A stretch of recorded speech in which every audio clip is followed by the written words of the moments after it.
Sofía sintió el peso del futuro en el pequeño sobre que sostenía. Adentro no había solo papel, sino la confirmación de todo por lo que había luchado, el puesto de directora de proyectos. Era la cima de su montaña personal, la validación de noches sin dormir y de una pasión que le daba forma al mundo en líneas, ángulos y estructuras. Una alegría pura y eléctrica le recorrió el cuerpo, pero fue seguida, casi de inmediato, por una extraña corriente de frío. Un miedo ilógico y punzante que no sabía de dónde venía. ¿Por qué la noticia más importante de su carrera se sentía también como una advertencia? Esa sensación la acompañó en el trayecto a casa, a través de la vibrante metrópolis que se extendía bajo el cielo del atardecer. El apartamento que compartía con Ernesto era un testamento de su éxito conjunto. Un loft minimalista con ventanales que enmarcaban la ciudad como una obra de arte viva. Todo allí era perfecto, diseñado, impecable, como sus vidas, o al menos como la vida que proyectaban en cenas elegantes y eventos sociales, donde Ernesto, con su carisma de publicista exitoso, siempre era el centro de atención, y ella, la arquitecta brillante y serena, su complemento perfecto. Una sociedad de iguales, se repetía a sí misma. Un proyecto de vida construido sobre el apoyo mutuo, pero últimamente las bases de esa estructura parecían tener fisuras invisibles, pequeños temblores que solo ella sentía. Recordó la semana pasada, durante una cena con clientes de él. Ella había mencionado un reconocimiento que su firma recibió por un diseño preliminar en el que había liderado al equipo. Ernesto la interrumpió con una sonrisa encantadora, poniendo una mano sobre la suya. «Mi Sofía, siempre tan modesta», dijo a los invitados. «Lo que no les cuenta es que yo le di la idea clave mientras desayunábamos». Todos rieron. Ella también sonrió, pero por dentro algo se contrajo. No era cierto. La idea había sido suya, nacida de una madrugada de trabajo febril. En ese momento lo minimizó. Era solo una de sus bromas, una forma de acaparar la luz. Él era así. Los signos se habían ido acumulando como polvo en los rincones de su vida perfecta, comentarios casuales que picaban como avispas. «No te estreses tanto con ese proyecto, cariño. Para eso estoy yo, para que vivas tranquila». O cuando ella hablaba con pasión sobre sus ambiciones, él a veces la miraba con una extraña mezcla de afecto y ¿era condescendencia? «Es adorable lo mucho que te importa», le dijo. Una vez, adorable. La palabra se le quedó clavada. Su pasión no era adorable, era feroz, era su motor. Intentaba no darle importancia. Lo atribuía a la presión de su propio trabajo, a su naturaleza competitiva. Quizás él solo intentaba protegerla a su manera. ¿No era eso el amor? Cuidar del otro. Sin embargo, una parte de ella, la arquitecta que analizaba la integridad de cada viga y cada cimiento, sabía que algo en su relación no estaba bien calculado, que había una carga de peso mal distribuida y que ella, sin darse cuenta, había estado moderando su propia estructura para no hacerle sombra a la de él. Mientras el elevador ascendía en silencio hacia su piso, el sobre en su mano se sentía cada vez más pesado. La alegría inicial había sido reemplazada por una ansiedad helada. La promoción no era solo un logro, era un cambio en el equilibrio de poder. Y de repente tuvo una certeza aterradora. No sabía cómo reaccionaría el hombre con el que compartía su vida. ¿La celebraría como su igual o la vería como una amenaza? Una idea descabellada, peligrosa y visceral se apoderó de ella. Una prueba de estrés. El tipo de prueba que los ingenieros hacen para ver si un edificio puede soportar un terremoto. Quería saber si su matrimonio, su sociedad, se derrumbaría ante la primera sacudida. Abrió la puerta del apartamento. El silencio la recibió. Un silencio pulcro y ordenado. Ernesto estaba de espaldas, sirviéndose un whisky, mirando el horizonte de rascacielos que se encendían con la noche. Se giró al oírla y su rostro, usualmente encantador, se iluminó con una sonrisa practicada. «Hola, cariño, ¿día largo?», preguntó, su voz suave y controlada. Sofía dejó su bolso sobre la encimera de mármol. Sus manos temblaban ligeramente. Lo miró a los ojos, esos ojos que había amado con una fe ciega durante años. Respiró hondo, reuniendo el coraje para construir la mentira más grande de su vida. Una mentira que, lo sabía en el fondo, revelaría una verdad insoportable. «Ernesto», comenzó, su voz quebrándose a propósito. «Tenemos que hablar». Dejó caer los hombros, forzando una expresión de derrota. Se acercó a él, como si buscara un refugio que ya no estaba segura de querer. «Cariño, me despidieron». El rostro de Ernesto, ese lienzo perfecto de encanto y confianza, se transformó. La sonrisa practicada se evaporó, y en su lugar apareció una mueca de desprecio tan afilada que a Sofía le cortó la respiración. El vaso de whisky tembló en su mano, no por sorpresa, sino por una ira que parecía haber estado esperando la oportunidad para estallar. «Lo sabía». Su voz resonó contra los ventanales, dura y fría como el cristal. No era un lamento, era una acusación. «Sabía que no tenías lo que se necesita». Dio un paso hacia ella, invadiendo su espacio. Sofía retrocedió instintivamente. El hombre que la miraba no era su esposo. Era un extraño, un juez, un verdugo. «Eres una inútil, Sofía, una completa inútil». Escupió cada palabra como un veneno. «¿Y ahora qué? Ahora tendré que cargar contigo». El golpe de esas palabras fue más físico que cualquier otra cosa.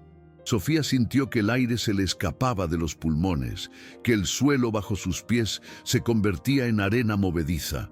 Su mentira, su estúpida prueba, había desatado un monstruo. La alegría por su ascenso, el miedo, la duda, todo se disolvió en un shock paralizante. Quería gritar que no era cierto, que tenía el sobre en su bolso, que había triunfado, pero su garganta se cerró. ¿De qué serviría? La verdad ya había sido revelada y no tenía nada que ver con su trabajo. La noche se convirtió en un desierto helado. Ernesto la ignoró por completo. Se movía por el apartamento como si ella fuera un mueble roto, un objeto que afeaba su perfecta decoración. Cenó solo, viendo las noticias financieras en la televisión a un volumen ofensivo. Sofía se quedó en el sofá, envuelta en un silencio que pesaba toneladas. Cada ruido casual, el tintineo del hielo en el vaso de él, el clic de su pluma mientras revisaba unos documentos, era un recordatorio de su nueva e insoportable realidad. No durmieron en la misma cama.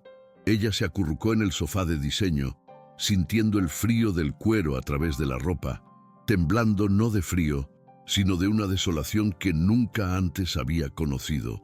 A la mañana siguiente, el sol entró por los ventanales, indiferente. La rutina se impuso con una crueldad mecánica. El sonido de la cafetera, el murmullo del tráfico en la calle. Ernesto se vestía para ir a la oficina, impecable como siempre, su traje gris perfectamente planchado. Sofía estaba en la cocina con la taza de café entre las manos, sintiendo cómo el calor no lograba llegarle a los huesos. Fue entonces cuando lo escuchó.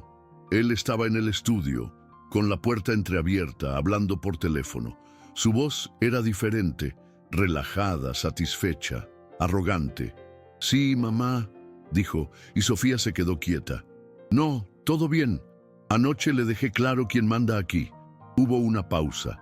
Sofía contuvo el aliento. Se le estaban subiendo los humos con ese ascenso, pero ya la puse en su lugar. Necesita recordar que el único exitoso en esta casa soy yo. El mundo se detuvo. Ese ascenso. La palabra rebotó en su mente como una bala. Él lo sabía. Lo supo todo el tiempo. La humillación de la noche anterior no había sido una reacción a su supuesto fracaso. Había sido un castigo deliberado por su éxito. Una maniobra para apagar su luz, para mantenerla pequeña, para asegurarse de que su estructura nunca fuera más alta que la de él. El hombre que debía celebrar su victoria había conspirado para demolerla antes de que pudiera colocar la primera viga. El shock se disolvió y en su lugar quedó una claridad fría, cortante, precisa como el acero de las estructuras que ella diseñaba. El dolor seguía ahí, profundo y agudo, pero ahora estaba cubierto por una capa de hielo. Se dio cuenta de que confrontarlo sería inútil. Un maestro de la manipulación como Ernesto negaría todo, le daría la vuelta a la situación, la haría sentir loca, culpable. No podía enfrentarlo en su terreno. Tenía que construir el suyo. Esa tarde, cuando Ernesto llegó a casa, encontró a una Sofía diferente. No la mujer fuerte y resiliente que conocía, sino una versión rota, frágil, una actuación digna de un premio. «Tienes razón, cariño», le dijo con la voz temblorosa, sin mirarlo a los ojos. «No sé qué voy a hacer. Quizás podrías ayudarme a revisar mi currículum». Vio un destello de triunfo en los ojos de él, una satisfacción mal disimulada. Asintió condescendiente. «Claro, mi amor, para eso estoy». Y así comenzó su doble vida. De día era la esposa derrotada que buscaba trabajo, pidiéndole consejos a Ernesto, alimentando su ego, haciéndole creer que tenía todo el control. Pero en secreto, Sofía trazaba los planos de su libertad. Las horas que supuestamente pasaba en entrevistas de trabajo, las dedicaba a reunirse con una abogada de divorcios en una cafetería anónima al otro lado de la ciudad. Las noches que pasaba actualizando su portafolio, en realidad las usaba para abrir una cuenta bancaria a su nombre y transferir discretamente sus ahorros. Contactó en secreto a una firma de arquitectura rival, una que siempre había admirado por su audacia y visión. Les envió su proyecto premiado, el mismo que Ernesto había intentado menospreciar. La respuesta fue inmediata. Estaban impresionados. Querían conocerla. Cada mentira que le decía a Ernesto era un ladrillo en su nueva construcción. Cada gesto de sumisión era una distracción mientras ella reforzaba sus propios cimientos. Estaba deconstruyendo su vida, pieza por pieza, en silencio. Y con cada pieza que quitaba, se sentía más ligera, más fuerte. Estaba diseñando su escape y sería su obra maestra. El mes que siguió fue una obra de arquitectura encubierta. De día, Sofía interpretaba el papel de su vida. Se sentaba junto a Ernesto mientras él, en un acto de magnanimidad condescendiente, corregía su currículum. Con un bolígrafo rojo, tachaba sus logros más impresionantes. «Directora de equipo suena muy agresivo, Sofía. Pon coordinadora. Es más amable». Ella asentía, con una expresión de gratitud ensayada, mientras cada tachadura se convertía en una línea más gruesa en los planos de su propia liberación. «Tienes razón, cariño. Gracias», decía. Y la sonrisa de superioridad de él era la confirmación de que su disfraz era perfecto. Pero apenas él salía por la puerta, la arquitecta tomaba el control. La mujer frágil desaparecía, reemplazada por una estratega de movimientos precisos. Se reunía con Clara, su abogada, en cafeterías anónimas donde nadie las reconocería. «Necesitamos documentar su control económico», le indicaba Clara, su voz un ancla de calma en medio de la tormenta. Y Sofía, con el corazón martillándole en el pecho, fotografiaba extractos bancarios en mitad de la noche.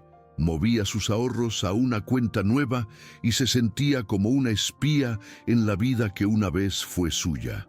Cada acción era un riesgo incalculado. Un paso en falso, un email olvidado y todo su plan se derrumbaría.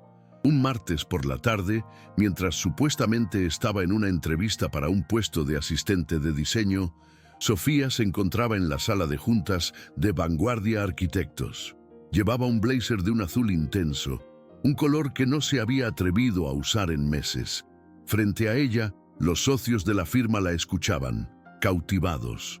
«No propongo solo un edificio», explicaba, su voz firme, proyectando una confianza que había mantenido encerrada.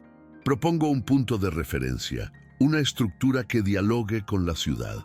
Sus manos se movían con la pasión de una artista que recupera sus pinceles. Vieron en ella no a una coordinadora, sino a una visionaria. La victoria más significativa, sin embargo, fue silenciosa y personal.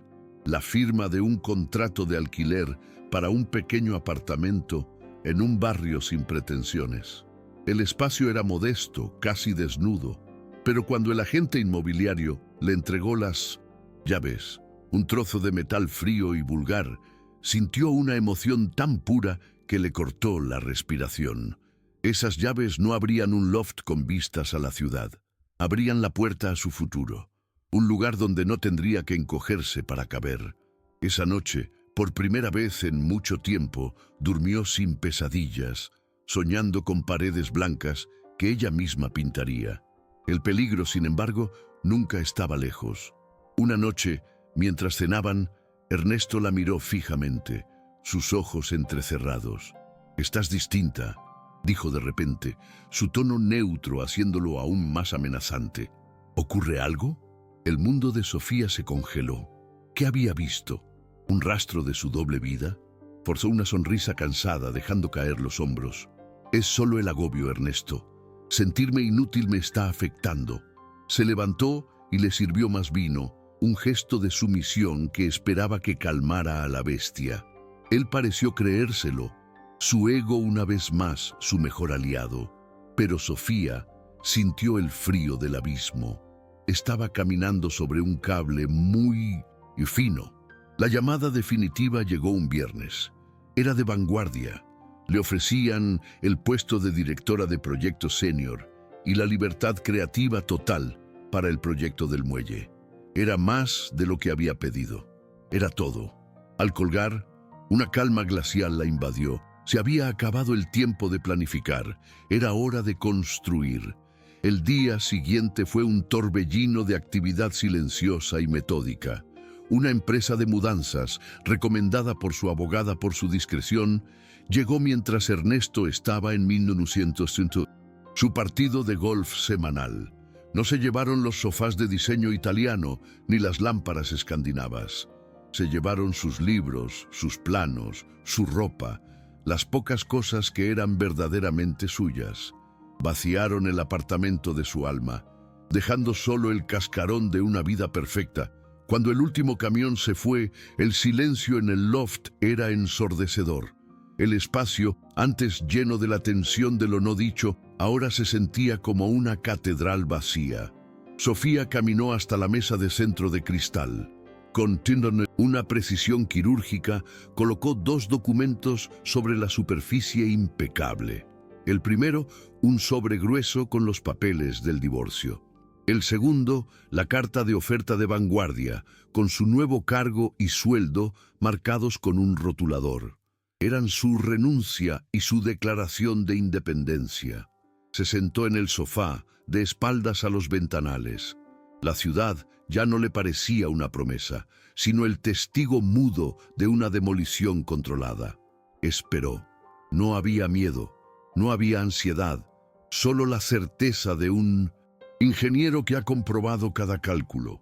La estructura de su antigua vida estaba a punto de caer, y todo comenzaría en el momento en que Ernesto girara la llave en la cerradura.